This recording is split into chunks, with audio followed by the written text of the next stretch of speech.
आज की वीडियो में हम पढ़ने वाले हैं किडनी फंक्शन टेस्ट के बारे में। सबसे पहले हम देख रहे थे कैप्टी होता क्या। कैप्टी जो होता है यूरिनरी सिस्टम से रिलेटेड होता है। पिछली कक्षा में हमने पढ़ा होगा यूरिनरी सिस्टम में क्या होता है कि पेयर ऑफ किडनी होती हैं, पेयर ऑफ यूरेटर होता है, फिर ब्लैडर भी देखा था हमने, है ना। याद आया पिछली क्लास में हमने यूरिनरी सिस्टम की क्लास ली थी, तो उसमें ब्लैडर भी प्रेजेंट था, यूरेथ्रा भी प्रेजेंट था, फिर किडनी के थ्रू यूरिन का एक्सक्रिएशन भी होता है, पढ़ा था ना हमने। फिर उसी किडनी की बात करें हम, जो किडनी जो होता है वर्टिब्रल कॉलम के द्वारा एब्डोमिनल के पोस्टीरियर साइड में पेरिटोनियल कैविटी में प्रेजेंट होता है, ठीक है, जो कि फाइबर्स के कैप्सूल में इनक्लोज रहती है। किडनी का आकार जो होता है तो बीन शेप में होता है। किडनी वाला जो बाहरी भाग होता है किडनी का, उसे हम क्या बोलते हैं, कॉर्टेक्स बोलते हैं, और अंदर के भाग को हम मेडुला बोलते हैं। इसकी यूनिट देख लेते हैं, तो यूनिट हमने बताया था कि नेफ्रॉन ही होती है, ठीक है। अब इसमें हम तो नहीं बताए थे कि नेफ्रॉन के अंदर क्या पाया जाता है। तो नेफ्रॉन के जो अंदर होता है तो कैपिलरीज होता है, लूप ऑफ हेनले होता है। लूप ऑफ हेनले में क्या होता है, ब्लड सप्लाई होता है। तो लूप ऑफ हेनले जो होता है तो क्या करता है, ऑक्सीजनेटेड ब्लड में जो न्यूट्रिएंट्स होता है तो न्यूट्रिएंट्स को ऑब्जर्व करता है ना। पहले हम पिछली क्लास में हमने पढ़ा था कि लूप ऑफ हेनले जो होता है तो क्या करता है, न्यूट्रिएंट्स को ऑब्जर्व करने का वर्क करता है, ठीक है।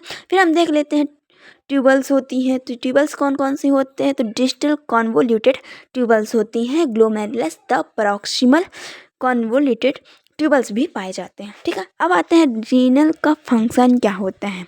हाँ, रीनल शब्द आया यहाँ पे, तो किडनी को रीनल के नाम से भी जाना जाता है, ठीक है।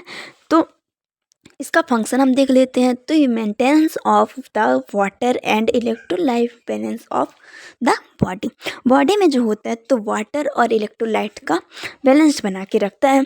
पीसीटी के द्वारा लगभग 85% ग्लोमेरुलस फिल्ट्रेट से वाटर का रीअब्जॉर्प्शन करता है, ठीक है।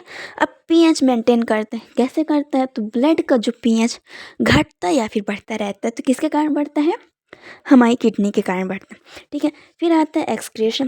तो एक्सक्रीशन जो होता है तो टॉक्सिक सब्सटेंस ड्रग्स जो होता है, वेस्ट प्रोडक्ट होता है, किडनी के थ्रू ही एक्सक्रीट होता है।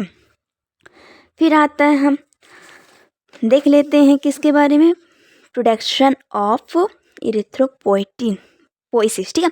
इरिथ्रोपोइसिस जो होता है तो किडनी के अंदर जो होता है इरिथ्रोपोइटिन नामक हार्मोन्स होता है, जो हमारी किडनी जो होती है इरिथ्रोपोइटिन नामक हार्मोन्स को रिलीज करती है, जिसके द्वारा आरबीसी बोन्स मैरो में आरबीसी का निर्माण होता है, प्रोडक्शन होता है, ठीक है। अब यहाँ पे रीअब्जॉर्प्शन की आता है ना, तो फिल्टर में जो उपस्थित ग्लूकोज एवं अमीनो एसिड होता है प्रॉक्सिमल कॉन्वोल्यूटेड ट्यूब के थ्रू अवशोषित या रीअब्जॉर्प्शन किए जाते हैं, ठीक है ना।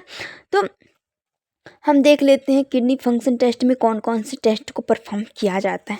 तो सबसे पहले आता है हमारे किडनी फंक्शन में परफॉर्म होने वाले टेस्ट के बारे में हम देख लेते हैं। तो सबसे पहले हमारा टेस्ट आता है किडनी फंक्शन में आता है ब्लड यूरिया नाइट्रोजन आता है, सीरम यूरिया नाइट्रोजन आता है, ठीक है, क्रिएटिनिन आता है, प्रोटीन आता है, इलेक्ट्रोलाइट्स आते हैं। नंबर 6 पे आता है यूरिन रूटीन टेस्ट आता है। इस वीडियो में हम ओनली टेस्ट के बारे में पढ़ेंगे, ठीक है। फिर देख लेते हैं यूरिन प्रोटीन टेस्ट हो गया, ब्लड काउंट हो गया यानी सीबीसी, फास्टिंग ब्लड शुगर हो गया, फास्फोरस हो गया, है ना। अब आता है use of renal test, renal function test, ठीक है। तो रीनल फंक्शन टेस्ट का यूज मेनली एस्टिमेट करने के लिए किया जाता है कि किडनी हमारी प्रॉपर तरीके से फंक्शन कर रही है या नहीं कर रही है। यह टेस्ट किडनी से रिलेटेड विभिन्न प्रकार की डिसीज़ को डायग्नोस्टिक करने के लिए इस टेस्ट को परफॉर्म किया जाता है, ठीक है।